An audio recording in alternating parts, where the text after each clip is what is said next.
we talked about the manuscripts of the Bible, and I talked specifically about the Great Isaiah Scroll. You guys remember that? This is a picture of it, entirely rolled out. That's the entire book of Isaiah.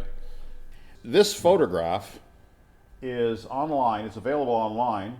I actually downloaded it, but it's a very large photograph. You're seeing it shrunk down. You can actually zoom in. You can actually read this copy of Isaiah that was made in approximately 300 BC from the Dead Sea Scrolls. That's how old that is. That thing is 300 years. That scroll itself was handwritten 300 years before Christ was born. Is that amazing?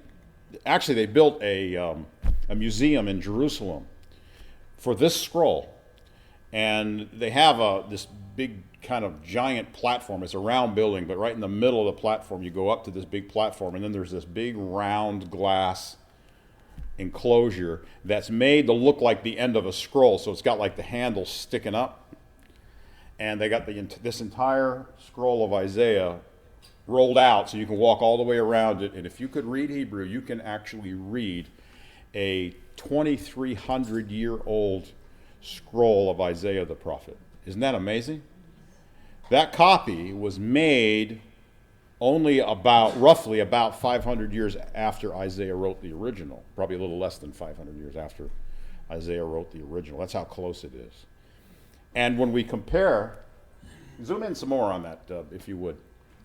I mean, you could go down and look at every little individual letter if you want online. They have that high resolution of a photograph so that you can compare that. If you read Hebrew, you could compare that to our modern Bible of Isaiah, and you will see that there is really no significant differences between that scroll that's 2,300 years old and the modern copies that we have of Isaiah. Slight spelling differences, things like that, but there's no real differences in meaning in any of the passages, and that's the entire book of Isaiah. You could actually scroll through that. If you could read that, you could find Isaiah 53 and read about the prophecies of Christ's crucifixion in Isaiah 53. It's all in that scroll. That copy made 300 years before he was even born. Is there any variance That's between that and the Septuagint? very slight. Nothing of any significance. In fact, the Septuagint of Isaiah is very, very, very close to the Hebrew. So yeah, there's not really any significant differences there. What does this prove to us? I mean, we're trying to approach the evidence for God, for His Word, the reliability of the Bible, things like that. We're trying to approach it from sort of a skeptic's point of view. Or I shouldn't say a skeptic's point of view, because a skeptic's point of view might be, well, I'm not going to believe it no matter what you show me, right? But from the point of view of someone who really wants to know, a real truth seeker who really wants to evaluate the evidence and make a decision for himself, am I going to follow this God or not? If he's really a truth seeker, he's going to evaluate the evidence, and this is one of the strongest pieces of evidence that we have that, number one, that the Bible has not been corrupted over the many, many years of copying, at least not enough to change the message at all. And on top of that, that the Bible is supernatural. It's supernatural because of its predictive prophecy. The fact that Christ's crucifixion can be written about in detail 300 years before Christ is even born, and we have absolute proof that it was written that much earlier, shows us that the Bible is in fact supernatural in nature. When Jesus was here, he not here in Tampa, but I mean here on earth, the people said to him, show us a miracle and then we'll believe on you. He did all these miracles, but yet they heard about his miracles, and they heard eyewitness testimony of his miracles, and they might have been able to interview somebody who says, yeah, I was born blind, but now I can see. They wanted to see it happen. They wouldn't even believe eyewitness testimony, even though there was plentiful eyewitness testimony. They wouldn't believe it, and so they come to Jesus and say, look, give me a sign right now, do some magic thing in front of me so that I'll believe on you. Well, that kind of person's not going to believe anyway, because there's something wrong with their heart. If they won't even believe the eyewitness testimonies that were plentiful, they're not going to believe even if Jesus performed a magic trick in front of them. Yes? That's so true. I was once talking to an atheist at USF, and he's like a very aggressive atheist, like trying to disprove God. And I was talking about prayer with him. He's like, he used to be a pastor. Like, that pastor about, if you pray and have believe a mountain would be removed to go into the ocean. He's like, I never seen that happen before. Yeah. He said, so I was like, well, have you ever prayed in faith or something? He's like, maybe he's like, well, maybe if I saw you pray for someone now they were healed right here on the spot, I might believe. Yeah, might, but even then he's hedging. Well, yeah. I thought, okay, maybe I should have much time to pray for something, but I was like, realized, like, well, that was kind of a trap. I was like, well, are you sure? Would you really believe if someone was healed right now? Are you sure? And he kind of paused and I could tell he was like, he's hedging. Yeah, he was thinking. He wasn't sure. Like it was a matter of like the heart. Well, what it is those who don't want to believe are going to keep setting the bar higher and higher and higher. And if you meet that bar, then they're going to say, oh, no, it's got to be higher. Oh, no, it's got to be higher. And the problem, it's just exactly what Jesus said.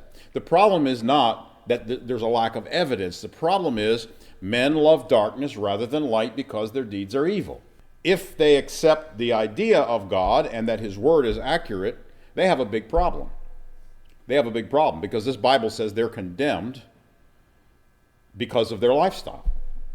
And they're not willing to change their lifestyle. So then what do? They bury their head in the sand. That's exactly what they're doing. They're burying their head in the sand so that they can continue to live the way they want to live. That's what it all boils down to. Anyway, that scroll is a miracle. Now you say, well, that's not a miracle, that scroll. It is a miracle. What's a miracle about that scroll is not the fact that it has been preserved and has survived for 2,300 years. That's not really a miracle, not in the literal sense of the word. I mean, it's significant, and of course, no doubt God was involved in making sure that happened. But it's not supernatural in and of itself. But what is supernatural is the prophecies of Christ that are in that scroll. That is supernatural. See, the miracles that Jesus did, the miracles that we have recorded, like the parting of the Red Sea, miracles by their nature are only proof to those who see them. Right? They're only proof to those who see them. Now, yes, there is eyewitness testimony. Eyewitness testimony is not absolute proof, but it is substantial evidence that people ought to consider. But the fact that predictive prophecy, and we have the actual copies that show that this prophecy was indeed predicted long before Christ lived, about him and about his life and about what he would do. Because we have that is what I would call a literary miracle for us. Because predictive prophecy of this magnitude is impossible for humans. Isn't that right? We're going to see that we're going to actually go over several predictive prophecies to prove this point, probably next week. But there are some very specific prophecies in the Bible written hundreds of years before the events took place, where people are called by name and said what they're going to do. And when we have this kind of evidence showing that these things were actually written so far before the events occurred, that's a miracle. Mankind cannot predict the future. That is supernatural. We can't predict the future even to the very dates. Even dates are given. 500 years in the future are given in some of the prophecies. Yeah, I think Kathy had her hand up first. Go ahead. I was just asking, Isaiah, does that too have prophecy like Nebuchadnezzar and everything that came to pass? Was that written before and then that came to pass? Yes. Oh, yes. The invasion of Nebuchadnezzar yes.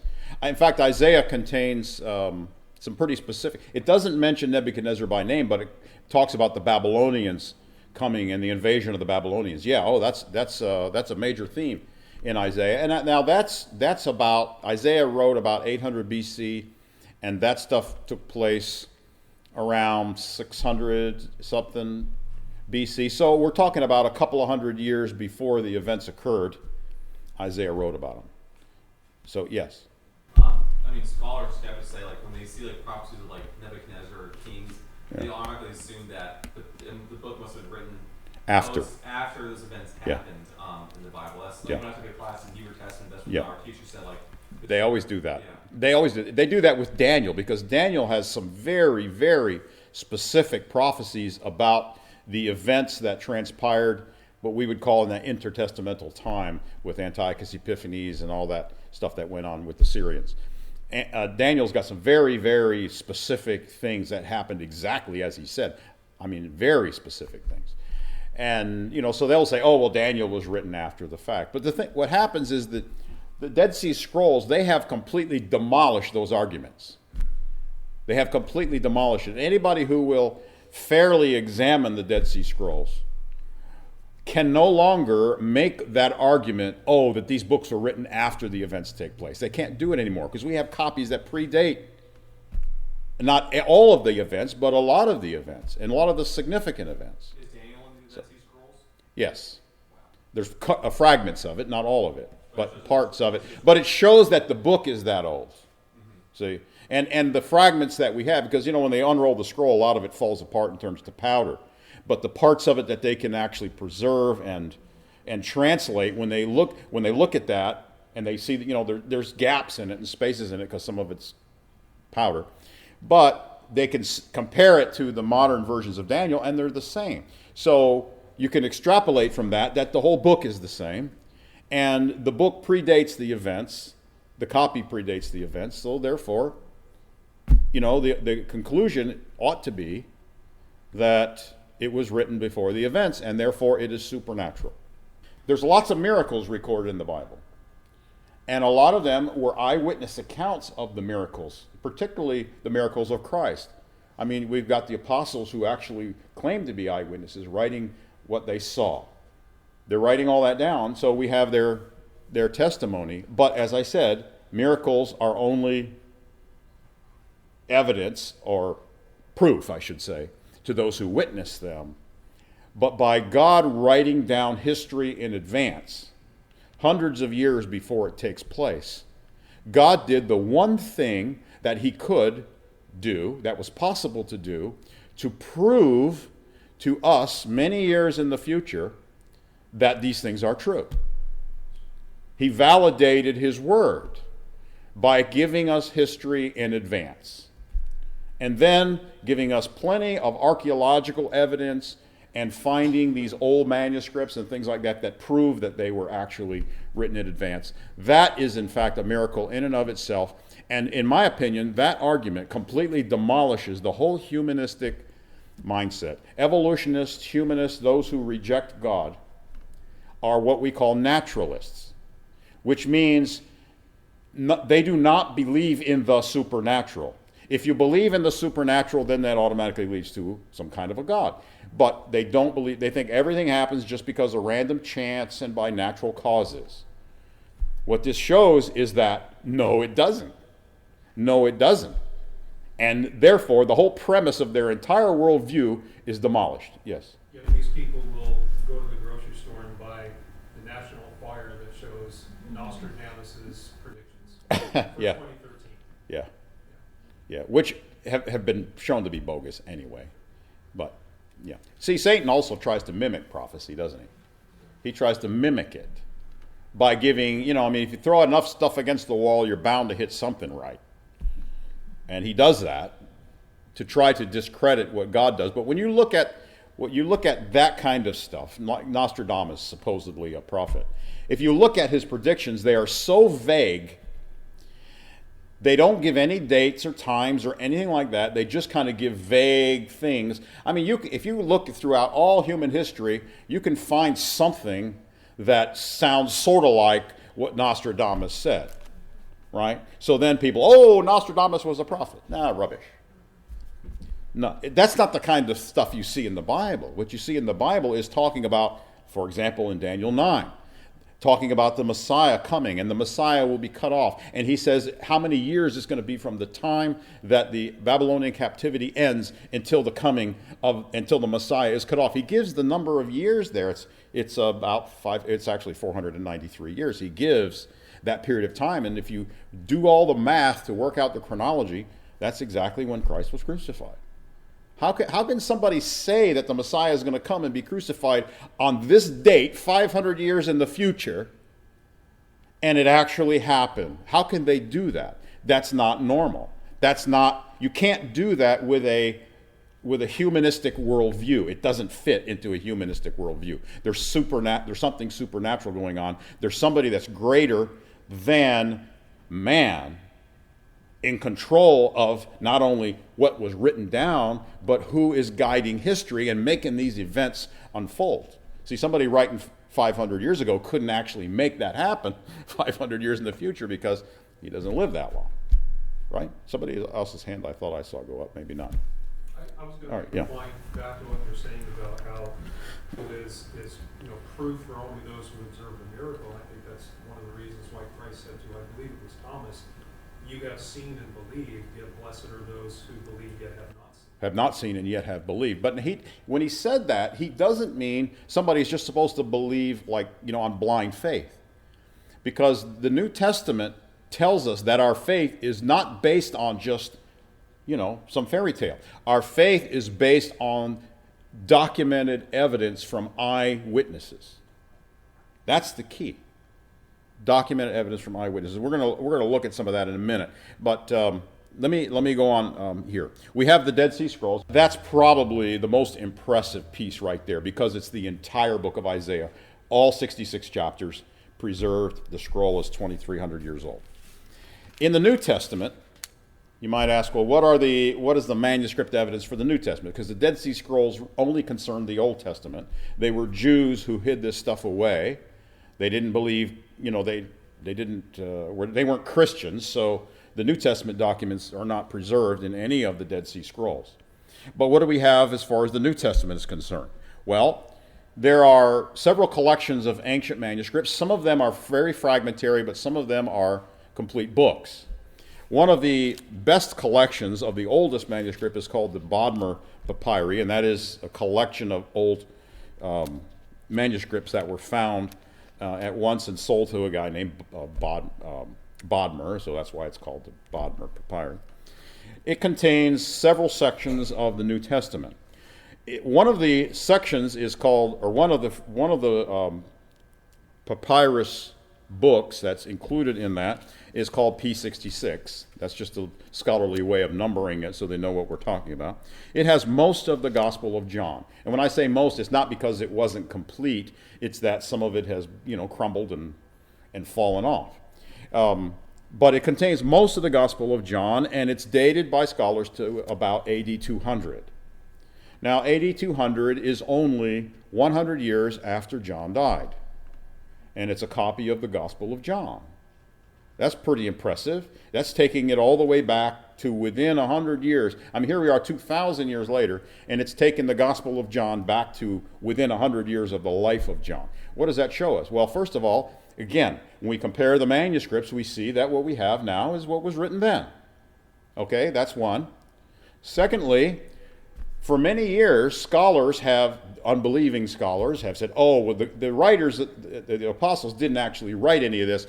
This stuff was written by Christians centuries later, pretending to be the apostles. I mean, that was what was written all the time. But what this shows is we've got it down within 100 years of John's own life on that particular manuscript.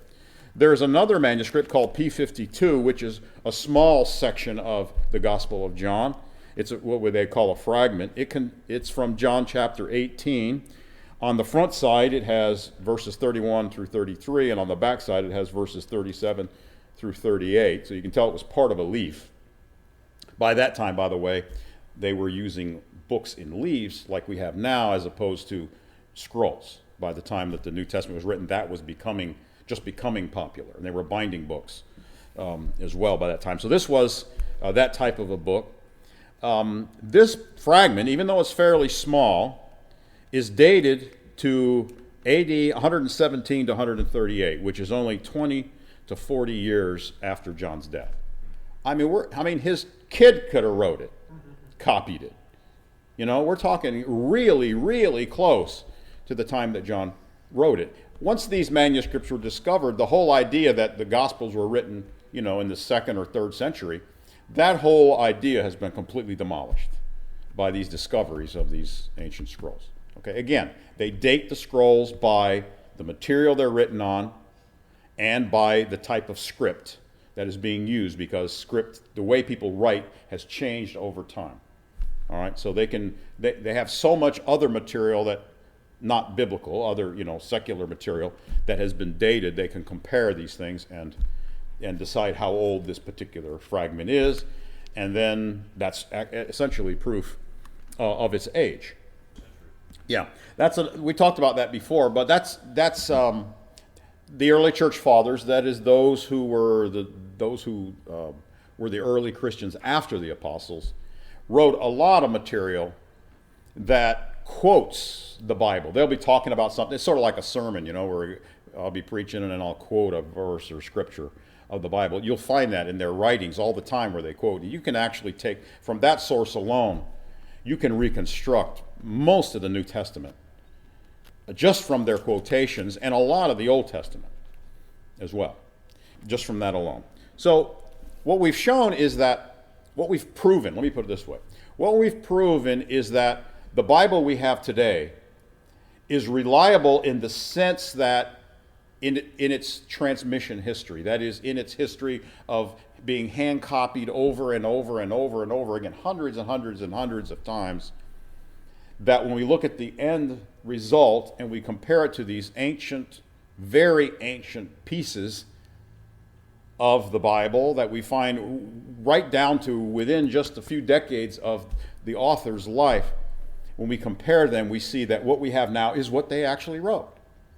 All right, so the Bible has not been corrupted from the time of the apostles or the time that the authors wrote them until now. I mean, that whole claim, which is one of the main claims that the Muslims use against Christianity, that whole claim has been demolished. Yes? In terms of internal evidence, there's a guy named John A.T. Robinson who argued that the entire New Testament was written prior to 70 A.D. because nothing in the New Testament signifies the structure of the temple and what happened to it at that point. Jesus has some kind of prediction, but when the apostles are talking about Jewish customs and life, it all sounds like as if things are going on as normal. You see that? Yeah, no evidence. Yeah, actually, there is some circumstantial evidence that Jude and Revelation were probably written, and probably John's epistles were written after the destruction of the temple. But most of the books are written in such a way that it seems apparent that the temple was still in operation, especially Hebrews. Hebrews talks about what the priests were actually doing at the temple right then. This is what they do. It uses the present tense, talking about what the priests are doing at the temple when it's talking about offering sacrifices and stuff like that. So the perspective of the writer was clearly before the temple was destroyed in AD 70. I want to look at a couple of verses of Scripture. Take your Bible and go to John chapter 19, please. What we haven't shown yet, well, we haven't a little bit, but what we really haven't absolutely proven, probably beyond a shadow of a doubt, is that the original writers, when they wrote the originals, wrote by inspiration of God. That is, everything they wrote is absolutely accurate. We haven't actually proven that yet, but what we have proven is that our Bibles today are accurate representations of what they wrote, and we have also proven that interwoven into the biblical documents are definitely miraculous things. Okay? Miraculous in the sense that the writing of it is miraculous because it predated the events by such significant periods of time. Okay? We haven't proven that the Bible is error-free yet. But we're leading there, right? We're trying to close all the loopholes in the arguments against it, is what we're trying to do. All right, look at John chapter 19, verse 35. Now, this is John writing his gospel. He says, and he who has seen has testified, and his testimony is true, and he knows that he is telling the truth so that you may believe. Now, what is John saying here? What is he saying? He's saying, I'm not just writing down stuff I heard. He's saying, I am giving you an account of what I saw. That's what he's saying. The one who's seen it has written it down. So, and he's written it down so that you might believe. In other words, I'm giving you a written eyewitness testimony. That's what he's saying.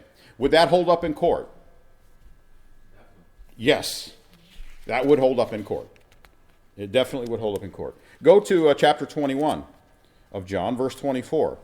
He's talking about himself. This is the disciple who testifies of these things and wrote these things, and we know that his testimony is true. John is saying, not only did I see these things, I wrote this book. I'm an eyewitness, and I wrote this account of what Jesus said and did. And he lived with him. John lived with Jesus for 3.5 years. Now go to 1 John, which is towards the back of the Bible. John makes this point even stronger in his epistle of 1 John. It's the same writer. The very first thing he says in his book, look at what he says. That which was from the beginning, which we have heard, which we have seen with our eyes, which we have looked upon, and our hands have handled, concerning the word of life. And the word there, as you'll see, it's capitalized, and it's because John, throughout his writings, refers to Jesus as the Word, right? The Word became flesh and dwelt among us, and all that in John chapter 1, verse 14, right? That's a proper name. That's why it's capitalized there. So he's saying it's a reference to Jesus. What's he saying? We, plural, we have seen, we have heard, and we have actually touched him. We have handled him. The life was manifested, and we have seen and bear witness. What's he saying? We're eyewitnesses. We, the apostles. The we there is the apostles. And declare to you that eternal life which was with the Father and was manifested to us. That is, Christ. This is a passage that shows the pre-existence of Christ. Some people teach, Jesus didn't pre-exist. He just was a man. No, he was not just a man. He was God, and he became a man, as we'll see in Philippians as we go through that. All right, in order to do something, that is to die on our behalf. But he was with the Father, and then he was manifested to us. That which we have seen and heard, we declare to you, that you may also have fellowship with us. And truly our fellowship is with the Father and with his Son, Jesus Christ. See, what he's saying, he's talking about the fact that the apostles are not just telling a story that they heard or that they made up. The apostles are eyewitnesses of the account, the actual events that took place, and they wrote these books as the ones who actually saw the events take place. That's the point that he's making. Go to 1 Peter chapter 5. Back up a couple of pages. Peter says the same thing. In 1 Peter 5, verse 1, the elders who are among you I exhort, I who am a fellow elder, and notice this, and a witness of the sufferings of Christ. Peter also is saying, I'm not writing secondhand information. I'm writing firsthand information. I write what I saw. And of course, all the New Testament writers, the apostles that is, were eyewitnesses of Christ and his ministry, with the exception of Paul, because Paul became a Christian after the fact. Now, Paul wrote Hebrews. Is Paul honest about the fact that he was not an eyewitness of these things? He is. Go to Hebrews chapter 2. Paul says his testimony is secondhand. Look at Hebrews chapter 2, verse 1. Therefore, we must give the more earnest heed to the things we have heard, lest we drift away. For if the word spoken through angels proved steadfast, and every transgression and disobedience received a just reward, how shall we escape if we neglect so great salvation? Now notice this, which at the first began to be spoken by the Lord, that he's talking about Christ's own preaching and teaching, and was confirmed to us by those, third person plural, who heard him. Notice that. It was confirmed to us. Paul uses first person there, us, meaning me and others. What Jesus said and did and preached has been confirmed to us by eyewitnesses. By that statement, he shows I'm not an eyewitness, number one, to those things. I'm relying on the testimony of the first-hand eyewitnesses, which is the other 11 apostles. See, so what we have here is complete honesty. Total and complete honesty by the Apostle Paul, and complete honesty by the other writers as well. Those who claimed first-hand knowledge did indeed have first-hand knowledge. Those who claimed second-hand knowledge did indeed have second-hand knowledge, and they're not trying to pass off their knowledge as being first-hand knowledge. Right? What that shows is, if we were cross-examining these witnesses, it shows that these witnesses have credibility. They have credibility. And therefore, their testimony ought to be believed. See, if we put all the evidence that we're talking about in a courtroom situation with an unbiased jury, there is absolutely no question how it would come out in the end. Is the Bible the inspired Word of God? Yes, absolutely. There's no question about it. It'd be a unanimous decision. Now, if we put in the jury people who didn't want to believe, it's going to come out differently. This is how faith works. Faith is not just believe, like I said, it's not blind faith. It's not just believing a fairy tale. God gives us evidence that if it is fairly evaluated, it may not be 100% proof, but it is so weighty that if we approach it in a fair and an unbiased way, it will absolutely lead us to conclude that God is true and his word is true. But the question is, are we going to approach it from that perspective? Are we going to look at it because we want to know the truth and we're going to pursue the truth, or are we going to look at it because we want to explain it away because we don't like what it says?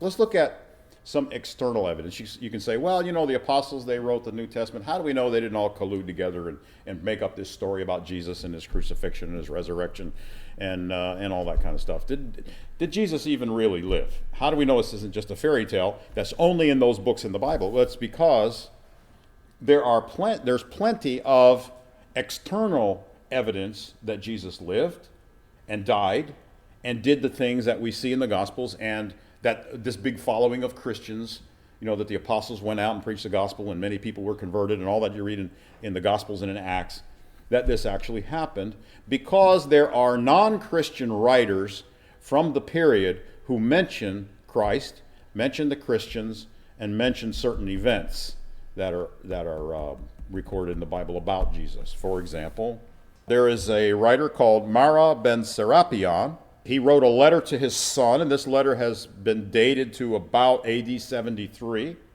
which is well within the lifetime of John. He wrote a letter to his son, and in this letter, he describes the death of Christ. And the guy is not a Christian. There's not evidence in the letter that he was actually a Christian. He's just talking about something that happened back there in Judea, the death of Christ, the crucifixion of Christ.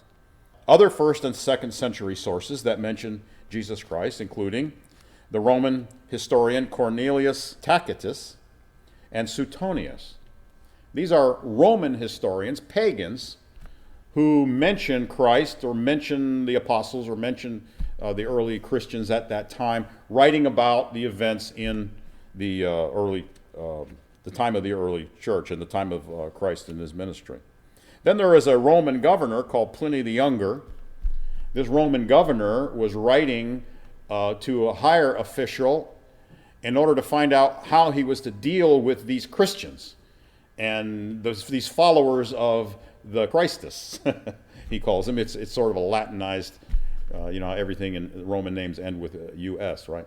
It's sort of like a Romanized version of, and he talks about these followers of this Christus and what was going on with them. So he's as a governor of a city, governing all these pagans, he's talking about these Christians and the followers of this Christ. Back then, at that time, then there is a Greek satirist, one who mocked other people, and he wrote satires against Christ and Christians. So he certainly wasn't a Christian. He was mocking Christ and Christians, writing back then as well. And then, of course, we have the Jewish Talmud. That is ancient Jewish writings from around this period, shortly after the destruction of Jerusalem and so forth. They talk about Christ and they disparage him. So if he didn't really live and didn't really exist and didn't really die and all these things that are mentioned in the Bible, how come all these other people who are not Christians know about him, writing back then in these ancient times.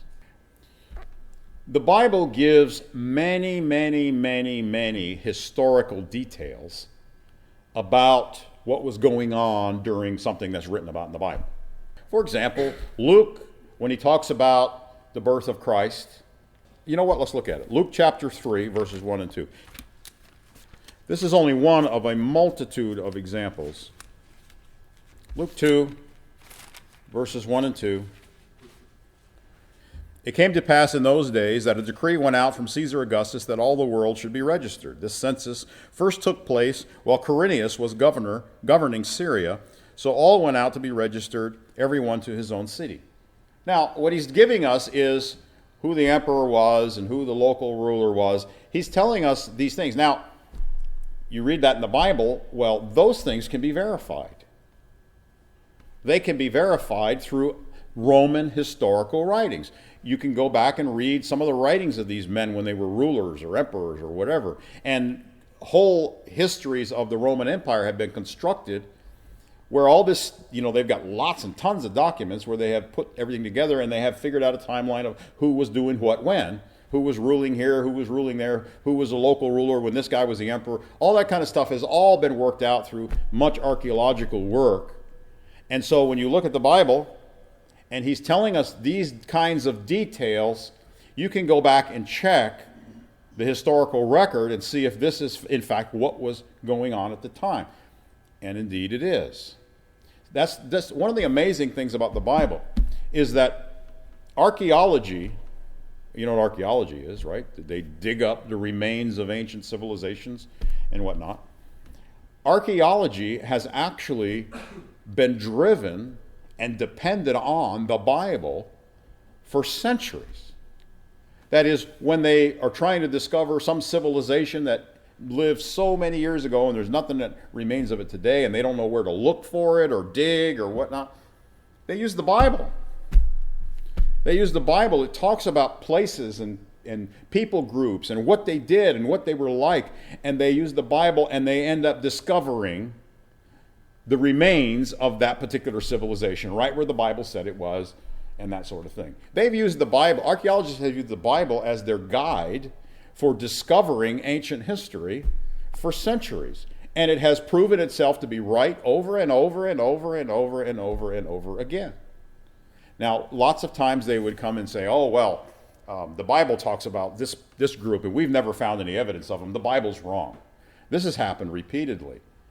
The Hittites is one example of that. They said the Bible talks about the Hittites. There never was any such people called the Hittites. And scholars said that for years.